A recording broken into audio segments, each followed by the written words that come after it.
بسم اللہ الرحمن الرحیم ایاک نعبد و ایاک نستعین۔ میرے پاکستانیوں، میں آج اپنی ساری قوم کو سمجھانا چاہتا ہوں کہ کیوں ہم اس جگہ پہ پہنچ گئے کہ ہم جیل بھرو تحریک کا آغاز کرنا چاہتے ہیں۔ اس کی کیا وجہ ہے؟ دیکھیں، ساری دنیا میں قومیں کسی قانون کے تحت چلتی ہیں۔ قانون کیا ہوتا ہے؟ وہ آئین فیصلہ کرتا ہے کہ کیا قانون میں جائز ہے اور کون سی چیز ناجائز ہے۔ جب سے یہ امپورٹڈ حکومت آئی ہے، اس ملک کے آئین اور قانون کی دھجیاں اڑائی گئی ہیں۔ حالات یہ ہیں کہ عدالتوں کی بھی باتیں، ان کے احکامات نہ پولیس سنتی ہے نہ یہ ریاست سنتی ہے۔ میں آپ کو مثال دیتا ہوں کہ ابھی حال ہی میں جب یہ امپورٹڈ حکومت بھاگ رہی تھی اسلام آباد کے لوکل گورنمنٹ الیکشن سے، تو عدالت نے کہا کہ فوری طور پہ ڈیٹ دو، بلکہ انہوں نے تو کہا کہ 48 گھنٹے میں کرواؤ۔ ابھی تک کوئی مہینہ ہونے لگا ہے تقریباً، ابھی تک الیکشنز نہیں ہوئے۔ اس کے علاوہ جس طرح فنڈامنٹل رائٹس، جو بنیادی حقوق، جو ہمارا آئین ہمیں ہمارے بنیادی حقوق کی حفاظت کرتا ہے، حالات یہ ہیں کہ لوگوں کو اٹھایا جاتا ہے۔ کتنے لوگوں کو، سوشل میڈیا کے لوگوں کو اٹھایا گیا، ان کو تشدد کیا گیا ان کے اوپر، صرف اس لیے کہ ان کی کوئی ٹویٹ تھی، اس کے اوپر اٹھایا گیا، تشدد کیا گیا۔ ابھی تک کئی ایسے لوگ ہیں جنہوں نے جس طرح کا تشدد کیا گیا، ابھی تک ان کا ذہنی توازن ٹھیک نہیں ہوا۔ اعظم سواتی، کون سا آئین، کون سا قانون اجازت دیتا ہے کہ ایک ٹویٹ کے اوپر ننگا کر کے اس کے اوپر تشدد کیا جائے، اور پھر جب وہ پھر سے اس کو جیل میں ڈالا جاتا ہے اور پھر اس کو کوئی 30 اس کے اوپر FIR کوئی بلوچستان سندھ میں کی جاتی ہے۔ شیخ رشید، آئین اس کو عدالت اس کو ضمانت دیتی ہے، اس کے باوجود اس کو اٹھا کے لے جاتے ہیں اور اس کے اوپر کیسز سندھ اور بلوچستان میں کر دیتے ہیں۔ فواد چودھری، عدالت 4 دفعہ کہتی ہے IG کو کہ پیش کرو فواد چودھری کو عدالت میں، اور وہ اس کو اسلام آباد لے جاتے ہیں۔ تو یہ تو میں تھوڑی مثالیں دے رہا ہوں جو شہباز گل سے ہوا۔ کسٹوڈیل ٹارچر، تشدد، یہ پاکستان کے قانون کے خلاف ہے۔ تشدد بھی ہوا اور اس کو کوئی ریلیف نہیں ملی، اور پھر ڈرایا دھمکایا گیا اور کیسز کیے گئے۔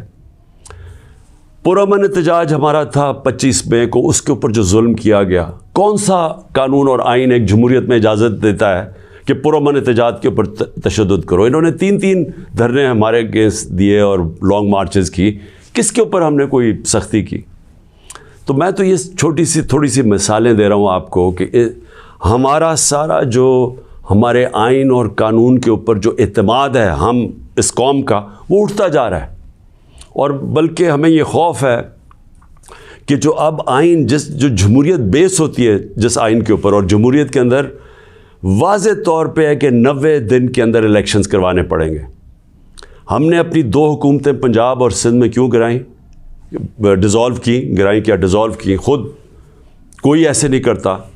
ہم نے صرف آئین کو سامنے رکھ کے کی کہ ہمیں جب پتہ تھا کہ 90 دن کے علاوہ آپ آگے نہیں جا سکتے، تو ہم نے اس کو سامنے رکھ کے الیکشنز کی طرف گئے، اس لیے کہ ملک ایک بہت بڑے بحران کا شکار ہے، ایک پولیٹیکل انسٹیبلٹی کا شکار ہے، اور جب تک اس ملک میں سیاسی استحکام نہیں آتا، ہماری معیشت نہیں ٹھیک ہونے لگی۔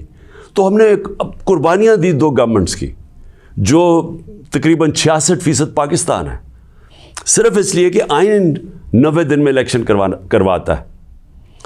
ابھی تک کتنے دن ہو گئے ہیں؟ 20-25 دن ہو گئے ہیں، ابھی تک کوئی ڈیٹ نہیں ملی۔ دونوں الیکشن کمیشن اور یہ جو 2 حکومتیں، جو 2 گورنرز ہیں، انہوں نے ڈیٹس نہیں ابھی تک دی، اور یہ سیدھی پاکستان کے آئین کی وائلیشن ہے۔ اور اگر یہ 90 دن سے آگے جاتے ہیں تو آئین بڑا صاف ہے اس میں کہ آرٹیکل 6 لگے گا۔ یہ ساری قوم اب دیکھ رہی ہے پاکستان کی عدالتوں کی طرف، اور میں یہ واضح کرنا چاہتا ہوں، یہ وہ پاکستان میں وقت آ گیا جو جسٹس منیر مومنٹ ہم کہتے ہیں، کہ ایک دفعہ ڈاکٹرن آف نیسیسٹی کے تحت ہماری جو اس قوم کا ڈاؤن سلائڈ شروع ہوا ہے، جو نچلا سفر شروع ہوا ہے، وہ جو فیصلہ تھا کہ ڈاکٹرن آف نیسیسٹی کے تحت آئین کو پیچھے ہٹا کے ہم نے طاقت کے ساتھ ہماری عدالتیں گئی. تو آج بھی وہی وقت ہے, سارا پاکستان دیکھ رہا ہے, ٹائم بدل چکا ہے. اگر یہ ہم نے دیکھا کہ اس سے آگے جاتے ہیں تو ہم نے یہ پلان کیا ہوا ہے کہ ہم نے اپنے آئین, اپنے ملک کے قانون کے رول آف لاء کے لیے, انصاف کے لیے ہم نے یہ جیل بھرو تحریک کا فیصلہ کیا, کیونکہ ہمیں کوئی نظر نہیں آ رہا کہ یہ جو وہ لوگ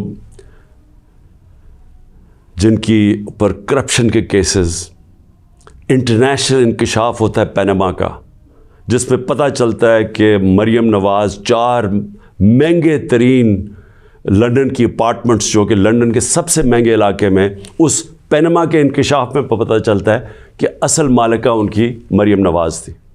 اس کے بعد سارا ٹرائل ہوتا ہے, سزا ہوتی ہے. تو ان کے اوپر تو کوئی ایسا تشدد نہیں ہوا, ان کو تو جیل میں رائلٹیز کی طرح رکھا گیا.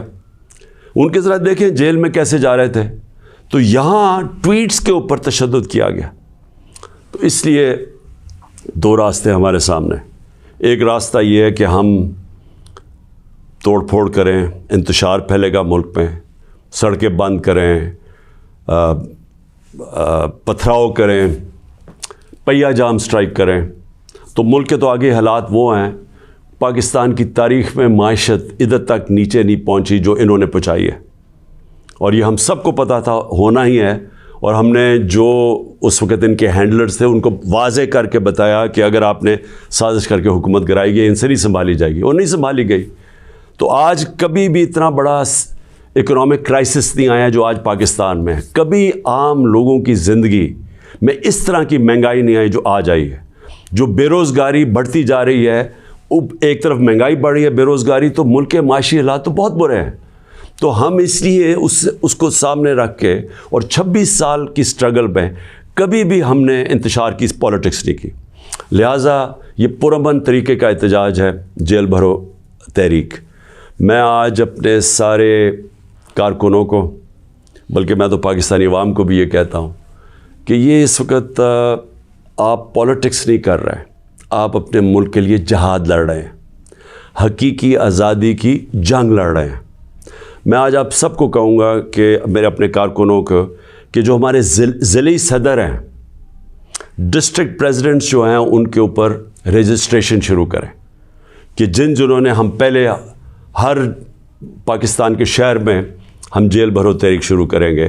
تو پہلے میں چاہتا ہوں کہ والنٹیئرز اپنی رجسٹریشن کریں, اور اس کے بعد میں پھر آپ کو ڈیٹ دوں گا کس دن ہم نے جیل بھرو تحریک کا آغاز کرنا ہے, اور اس کی چند دنوں کے اندر ہوگی. اور اس لیے میں چاہتا ہوں کہ جلدی جلدی آپ اپنی آپ جو رضاکار ہیں وہ سامنے آئیں. اور انشاءاللہ میں یہ سمجھتا ہوں کہ یہ جو ہماری تحریک ہے, اس سے ہم وہ چیز حاصل کرنا چاہتے ہیں جو پاکستان کو ایک حقیقی آزادی بھی دے گا, اور حقیقی آزادی کا مطلب حقیقی جمہوریت وہ بھی دے گا. اور وہ انشاءاللہ وہی ایک پاکستان کو ایک وہ جمہوریت جدھر رول آف لاء ہے, جدھر قانون کی حکمرانی ہے, وہی پاکستان کو اس دلدل سے نکالے گا. شکریہ.